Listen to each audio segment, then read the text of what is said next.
Perkenalkan, nama saya Dose Maria Situmorang dengan NPM 21110071, Prodi Pendidikan Bahasa dan Sastra Indonesia, Grup B, Universitas HKBP Nomensen Medan. Video ini dibuat untuk memenuhi salah satu tugas mata kuliah Perkembangan Peserta Didik dengan dosen pengampu Ibu Renita Borusaragi, SPD MPD. Di video kali ini kita akan membahas tentang gangguan berbahasa yang akan kita bagi menjadi 3 bagian besar. Yang pertama yaitu perkembangan kemampuan berbahasa, yang kedua ketidakmampuan berbahasa, dan yang ketiga gangguan berbahasa pada anak. Yang pertama yaitu perkembangan kemampuan berbahasa pada anak. Perkembangan kemampuan berbahasa pada anak. Kemampuan berbahasa merupakan salah satu kebutuhan manusia sebagai makhluk sosial. Dengan memiliki kemampuan berbahasa, maka manusia dapat saling berbicara, dapat saling memberikan pendapat, dapat saling bertukar pikiran, dan dapat meningkatkan kemampuan intelektualnya. Pada tahap ini akan terbagi lagi menjadi 3 bagian, yaitu yang pertama, perkembangan pemerolehan bahasa, yang kedua, tahap-tahap pemerolehan bahasa ibu, dan yang ketiga, faktor-faktor yang berperan dalam perkembangan bahasa. Yang pertama yaitu perkembangan pemerolehan bahasa. Dalam perkembangan pemerolehan bahasa, terdapat 4 pemerolehan. Yang pertama yaitu pemerolehan fonologis, yang kedua pemerolehan morfologis, yang ketiga pemerolehan sintaksis, dan yang keempat pemerolehan semantik. Yang pertama yaitu pemerolehan fonologis. Di dalam pemerolehan fonologis, seorang bayi yang baru lahir hanya dapat menggunakan 20% dari kapasitas otak dewasanya, sedangkan binatang bisa memakai hingga 70% kapasitas kemampuan otaknya.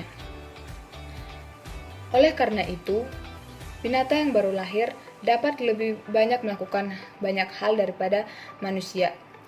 Seorang bayi yang baru lahir hanya dapat menangis dan menggerakkan anggota tubuhnya.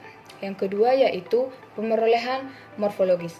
Pada pemerolehan ini, anak sudah mampu membuat 2 kata meskipun kata-kata tersebut hanya terdiri dari kata dasar. Hal ini dapat dilihat dari tidak terdapatnya afiksasi pada kata dasar tersebut. Yang ketiga yaitu pemerolehan sintaksis. Pada pemerolehan ini, anak sudah bisa mengucapkan satu kata atau penggalan kata. Misalkan anak tersebut bernama Rafael dan dia ingin mainan mobil. Maka yang diucapkan adalah L untuk kata Rafael, mo untuk kata mau, bin untuk kata mobil, sehingga dia akan mengucapkan El mo bin. Kemudian pada pemerolehan yang keempat yaitu pemerolehan semantik. Pada tahap ini anak akan selalu berusaha untuk memperbanyak perbendaharaan kosakatanya sesuai dengan usia mereka masing-masing. Kemudian selanjutnya tahap-tahap pemerolehan bahasa ibu. Di dalam tahap-tahap pemerolehan bahasa ibu terdapat 4 tahap. Yang pertama yaitu tahap ocehan atau babbling stage. Yang kedua yaitu tahap 1 kata atau holographic stage. Yang ketiga tahap 2 kata yaitu 2 word stage. Dan yang keempat tahap telegrafis atau telegraphic stage. Pada tahap ocehan atau babbling stage, bayi usia 6 bulan sudah mulai mengoceh. Mereka akan mengucapkan kata-kata yang tidak bermakna atau bisa saja bermakna, tetapi hal tersebut bukanlah hal yang disengaja. Pada tahap ini juga anak sudah mulai memperhatikan pola intonasi yang diucapkan oleh orang-orang di sekitarnya.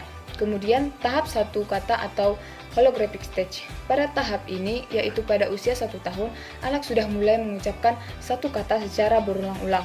Misalnya, mam untuk mengatakan saya mau makan. Tahap yang ketiga yaitu tahap 2 kata atau 2 word stage.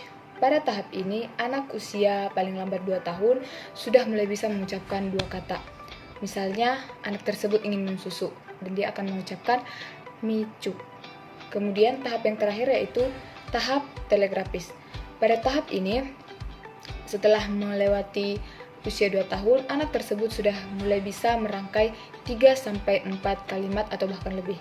Hubungan sintaksis dalam kalimatnya pun sudah mulai tampak terlihat jelas.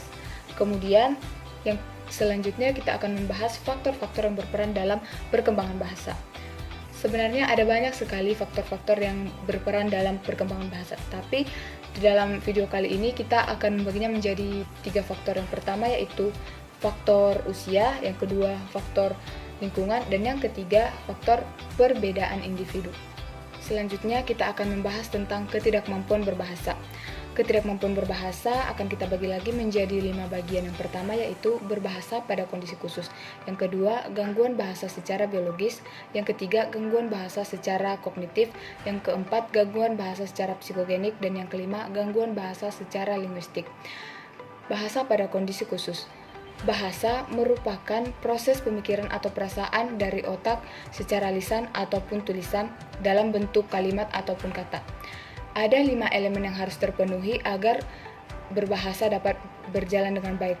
Yang pertama yaitu sistem pendengaran, yang kedua sistem saraf pusat, yang ketiga mental yang cukup, yang keempat kestabilan emosi, dan yang kelima yaitu pajanan pada bahasa. Kemudian pada bagian yang kedua yaitu gangguan bahasa secara biologis. Gangguan bahasa secara biologis dikategorikan menjadi 2 bagian. Yang pertama yaitu ketidaksempurnaan organ, yang kedua yaitu mekanisme bicara. Kemudian pada bagian yang ketiga yaitu gangguan bahasa secara kognitif. Gangguan bahasa secara kognitif juga dikategorikan menjadi 4. Yang pertama yaitu demensia, yang kedua yaitu Huntington's disease, kemudian yang ketiga yaitu schizophrenia, dan yang keempat depresif. Kemudian pada bagian yang keempat yaitu gangguan bahasa secara psikogenik.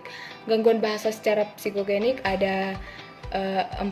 Yang pertama yaitu berbicara manja, yang kedua berbicara kemayu, yang ketiga berbicara gagap, dan yang keempat berbicara latah. Kemudian pada bagian yang kelima yaitu gangguan berbicara secara linguistik. Gangguan berbicara secara linguistik itu juga ada 2. Yang pertama yaitu masalah kefasihan, dan yang kedua yaitu masalah baca tulis yang terbagi menjadi 2 yaitu aleksia dan disleksia. Selanjutnya, gangguan berbahasa pada anak. Gangguan berbahasa pada anak dibagi menjadi 3 bagian. Yang pertama yaitu penyebab gangguan berbahasa pada anak, yang kedua hambatan belajar pada anak, dan yang ketiga jenis-jenis gangguan berbahasa pada anak. Penyebab gangguan berbahasa pada anak ada 3 yaitu gangguan berbicara, gangguan pendengaran, dan yang ketiga gangguan akibat kondisi tertentu, misalnya seperti kesulitan belajar, lumpuh otak, keterbelakangan mental, dan yang terakhir yaitu bibir sumbing. Kemudian pada bagian yang kedua yaitu hambatan-hambatan belajar pada anak. Gangguan berbahasa pada anak akan berimbas pada hambatan belajar. Kemudian selanjutnya jenis-jenis gangguan berbahasa pada anak. Jenis-jenis gangguan berbahasa pada anak itu ada 5. Yang pertama yaitu ada spektrum autisme, yang kedua apraksia lisan, yang ketiga disleksia, yang keempat gagap atau stuttering, dan yang kelima gangguan bicara dan bahasa khusus. Demikianlah pembahasan mengenai gangguan berbahasa. Terima kasih sudah menyaksikan video ini. Semoga bermanfaat. Shalom.